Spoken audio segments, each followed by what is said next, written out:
చిన్న సంఘటన కూడా మనం చెప్పుకోవాలి. యాక్చువల్గా ఎన్టీఆర్ సినిమా అప్పట్లో ఒక సినిమా రిలీజ్ అయింది.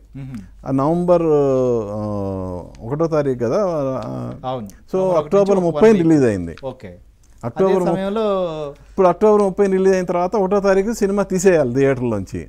అక్కడ ఫ్యాన్స్ గొడవ చేయడంతో తప్పని పరిస్థితి ఈ సినిమాని కంటిన్యూ చేసి ఓన్లీ మార్నింగ్ షో మాత్రమే కన్నడ సినిమాలు వేశారు. అది గమనించిన ప్రభుత్వం ఏం చేసిందంటే స్ట్రిక్ట్గా ఇక మీదట ఎలాంటి ఎన్ని వచ్చినా కూడా ఎట్టి పరిస్థితుల్లో కన్నడ సినిమాలనే ప్రదర్శించాలి ఆ వారం రోజుల పాటు అని వాళ్ళు గట్టి నిర్ణయం తీసుకున్నారు. సో అది గమనించి మన వాళ్ళు కూడా ఏం చేశారంటే మన స్టార్స్ సినిమాలు కానీ అక్కడ డిస్ట్రిబ్యూటర్లు, ఎగ్జిబిటర్లు, దర్శక నిర్మాతలు అందరూ ఆ 1 వీక్ ఆ 1 వీక్లో మాత్రం ఎట్టి పరిస్థితుల్లో సినిమాలను అక్కడ మనం రిలీజ్ చేయకుండా దానికి తగ్గట్టుగానే రిలీజ్ డేట్ని మార్చుకొని రిలీజ్ చేస్తూ వచ్చారనమాట. సో అంతే దానివల్ల వైడ్ అక్కడ ప్రభుత్వానికి ఇబ్బంది ఉండదు, వాళ్ళ యొక్క మనోభావాలకి ఇబ్బంది ఉండదు. ఓవరాల్గా సినిమా అనేది రిలీజ్ అవుతుంది, చూడాలనుకునే వాళ్ళు చూస్తారు.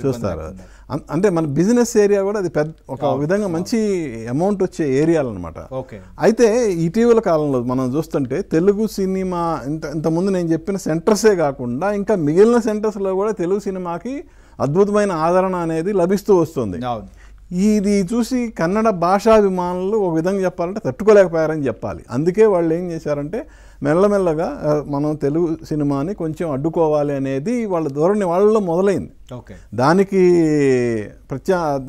నిదర్శనం ఏంటంటే ఇప్పుడు హరిహర వీరమల్ని అడ్డుకోవటం కానీ, ఆ తర్వాత ఓజీని అడ్డుకోవటం కానీ, అలాగే అల్లు అర్జున్ సంఘటన కానీ ఇవన్నీ చెప్పుకోవచ్చు. అయితే ఇప్పుడు వరకు మీరు అన్నట్లుగా మనకు తమిళనాడు, కర్ణాటక మధ్య ఉన్నటువంటి అది కావేరీ జలాల ఇష్యూ కాబట్టి డెఫినెట్గా వాళ్ళిద్దరి మధ్య అయితే ఉంది, ఎప్పటి నుంచో ఉంది అది. అయితే ఇటీవల కాలంలో కమల్ హాసన్ ఒక వ్యాఖ్య చేశారు. తమిళ భాష నుంచే కన్నడం పుట్టిందన్న ఆయన వ్యాఖ్య అనేది వైరల్ అయింది, బాగా వైరల్ అయిపోయి ఆయన సినిమా తగ్ లైఫ్ అనేది ఎట్టి పరిస్థితుల్లో మేము రిలీజ్ కానివ్వమని టోటల్గా కన్నడ ప్రజలందరూ ఆగ్రహంతో దాన్ని అడ్డుకున్నారు. At the same time Kamal Haasan కూడా తగ్గలేదు. జనరల్గా వేరే ఎవరైనా ఉంటే ఎందుకు వచ్చిందిలే అని సారీ చెప్తే ఒక పని అయిపోద్ది కదా అనుకుంటారు. కమల్ హాసన్ వాళ్ళు తగ్గల, కోర్టుకు వెళ్ళారు. కోర్టుకు వెళ్ళిపోయి కోర్టు ద్వారా ఉత్తర్వులు తెచ్చుకొని కొంచెం లేట్ రిలీజ్ అయినా రిలీజ్ చేశారు. కాకపోతే ఏంటంటే దురదృష్టవశాత్తు ఆ సినిమా పరాజయం పొందడంతో లేట్ రిలీజ్లో కూడా ఇంకా ఆదరణ అనేది లేదనమాట. ఒక విషయం చెప్పండి ఫైనల్గా, ఈ పరిణామాలన్నీ రాబోయేటువంటి రోజుల్లో ఇటు కన్నడ సినిమాలు తెలుగులో రిలీజ్ అవ్వాలి, అలానే కర్ణాటకలో తెలుగు సినిమాలు కూడా పెద్ద సంఖ్యలో రిలీజ్ అయ్యేవి ఉన్నాయి. ఎందుకంటే స్టార్స్ అభిమానులు అట్లా ఉన్నారు, అక్కడ ప్రజలు అక్కడ అభిమానులు ఇక్కడ అభిమానులు, హీరోస్ని అయితే వేరుగా చూసేటువంటి పరిస్థితి లేదు, కళను కూడా తక్కువ చేసి చూసేటువంటి అవకాశం కూడా లేదు. ఎందుకంటే జాతీయ స్థాయిలో కూడా ఇటు సత్తా చాడుతున్నాయి ఒక విధంగా చెప్పాలంటే సౌత్ ఇండియా సినిమా. అలాంటి నేపథ్యంలో భవిష్యత్తులో ఇప్పుడు నెలకొన్నటువంటి ప్రభావం ఇవన్నీ సమస్య పరిష్కారం సానుకూలంగా అయ్యేటువంటి పరిస్థితులు ఉన్నాయా, లేకపోతే ఇంకేమైనా కొంత జటిలం అవుతుంది? డెఫినెట్గా జటిలమయ్యే సూచనలు అయితే లేవు. ఎందుకంటే రీసెంట్గా ఐఎన్డిబి ఒక లిస్ట్ రిలీజ్ చేసింది.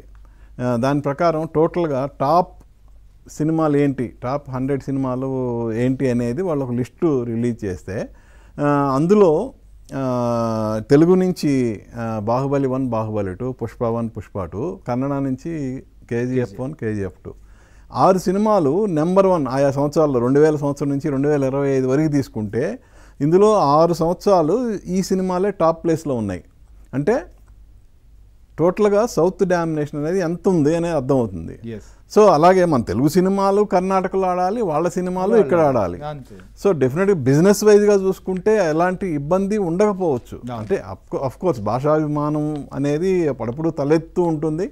కాబట్టి దానికి పరిస్థితులు తగ్గట్టుగా దాన్ని బిజినెస్ అటు డిస్ట్రిబ్యూటర్ కానీ ఎగ్జిబిటర్స్ కానీ వాళ్ళు దానికి తగ్గట్టుగా ప్లాన్ చేసుకునే వెళ్తుంటారు.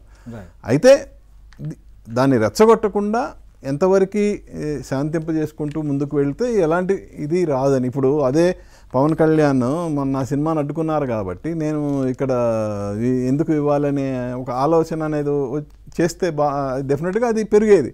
ఆయన పెద్ద మనసుతో లేదు కళను కళగానే చూడాలి అన్న సందేశం అనేది పంపించారు. కాబట్టి ఈవెన్ కర్ణాటక వైపు నుంచి కూడా అలాంటి ప్రతిస్పందనే వస్తుందని మనం అనుకోవచ్చు. ఖచ్చితంగా మీరు అన్నట్లుగా అభిమానులు చాలామంది కూడా ఓజీ సినిమా విషయంలో అసలు బెంగళూరులో ఇట్లా ఎలా చేస్తారని చెప్పి తీవ్రమైనటువంటి ఆగ్రహంతో వ్యక్తం చేసిన వాళ్ళు కూడా మనం చూసాం. కానీ ఏదైతే కాంతారా చాప్టర్ 1 విషయంలో ఆంధ్రప్రదేశ్ ప్రభుత్వం అలా చూడలేదు. అక్కడ డిప్యూటీ సీఎంగా పవన్ కళ్యాణ్ ఉన్నారు. ఆయన కూడా చాలా క్లియర్గా నోట్ కూడా రిలీజ్ చేశారు. సో మొత్తానికైతే మాత్రం ఈ సినిమా రిలీజ్ తర్వాత లేదా నెక్స్ట్ ఇలాంటి పరిణామాలు ఉండకపోవచ్చు అనేది మన సుబ్బారావు గారు కూడా చెప్తున్నటువంటి అభిప్రాయం. Thank you Subbarao. ఇంకోటి కూడా చెప్పాలి, ఇప్పుడు కాంతారా ఈ ప్రీక్వెల్కి సంబంధించి ఎస్, కర్ణాటకలో కంటే తెలుగులో ఎక్కువ క్రేజ్ ఉంది.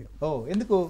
అది ఎందుకు ఏంటనే తెలియదు. ఓకే, కర్ణాటకలో కాంతారా రిలీజ్ అయిన తర్వాత సూపర్ హిట్ అయిపోయిన తర్వాత ఇక్కడ రిలీజ్ చేశారు. బట్ ఇప్పుడు సేమ్ టైం రిలీజ్ అవుతుంది. అక్కడ ఉన్న క్రేజ్ని బట్టి చూస్తే కర్ణాటక కంటే తెలుగులో ఎక్కువ క్రేజ్ నెలకొని ఉంది. దాని ఎందుకు డిస్ట్రిబ్యూటర్స్ దగ్గర నుంచి థియేటర్ల దగ్గర నుంచి వచ్చే హైర్స్ కానీ ఇవన్నీ చూస్తుంటే మనకి ఈజీగా అర్థమవుతుంది. కాంతారా హిట్ అయింది కాబట్టి సో సహజంగానే నిజమే. అదే నిజమైతే కాంతారా కర్ణాటకలోనే ఎక్కువ క్రేజ్ ఉండాలి కదా. బట్ దాని అంటే మన తెలుగు సినిమా ప్రజలు, తెలుగు సినిమా ప్రేక్షకులకి సినిమా అంటే ఎంత ఇష్టం అనేది దీని ద్వారా